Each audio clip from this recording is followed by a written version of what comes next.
Patay ang isang police captain at ang kanyang misis matapos barilin sa mismong bahay nila sa Muntinlupa. Sugatan naman ang anak nilang 12 taong gulang lang. Nakatutok si Dano Tingkungko.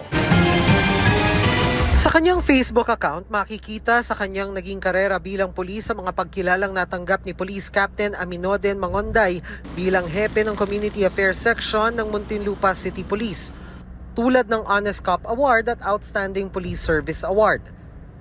Pero ang kanyang buhay nagtapos sa trahedya pasado 1:00 na madaling araw kanina. Batay sa paunang investigasyon ng Muntinlupa Police, pasado 1:00 na madaling araw, pinagbabaril si Mangonday at kanyang pamilya sa kanilang bahay sa Alabang. Ayon sa pulisya, agad ikinamatay ni Captain Mangonday at asawang si Mary Grace ang tama ng bala. Tinamaan din at isinugod sa ospital ang kanilang anak na nagdiwang na 12 kaarawan kahapon. September 16 po, 1 a.m. dito po sa Barangay Alabang. Habang nagpapahinga po si Police Captain Aminoden Mangonday, bigla na lang pumasok po itong gunman natin, itong suspect po natin, at binaril po siya sa ulo. Pagkatapos po, tuluyang pumasok po sa kwarto upang barilin naman po ang kanyang asawa. At matapos po ang pagbaril sa asawa, nakita po naman ang kanyang anak na nasa loob din ng kwarto. At ito po ay binaril din.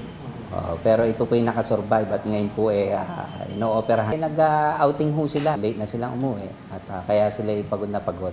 Inilibing na si Mangonday alinsunod sa kaugalian ng kanyang relihiyon. Nag-alay din ng misa ngayong hapon ng mga pulis Muntinlupa para sa pinaslang na kasamahan. Sa isang pahayag, kinondena ni Muntinlupa Mayor Rufy Biazo ng pagpatay kay Mangonday at sinabing dapat masusing imbestigahan ang karahasan at panagutin ang mga nasa likod ng krimen. May persons of interest na raw ang PNP. Meron na po silang persons of interest po at tinitingnan po nila yung anggulo na may kinalaman po ito sa negosyo at personal po. Isang anggulo po iyon na kung saan tinitingnan po natin na ito pong asawa po ito pong isang biktima natin, idinimanda po niya po yung 3 personalities po sa kanyang business. Online live selling, mga cosmetics po. Dahil sa matagal na po nila itong sinimulan, malaki na rin po ang involved na po dito na pera. Sa ngayon po, pinag-aaralan po natin ang motibo. Meron na rin po kaming mga POI at pinag-aaralan namin maigi. Nasa process po kami na elimination. Hindi ko muna po i-reveal. Para sa GMA Integrated News, Dano Tingkungko, nakatutok 24 oras.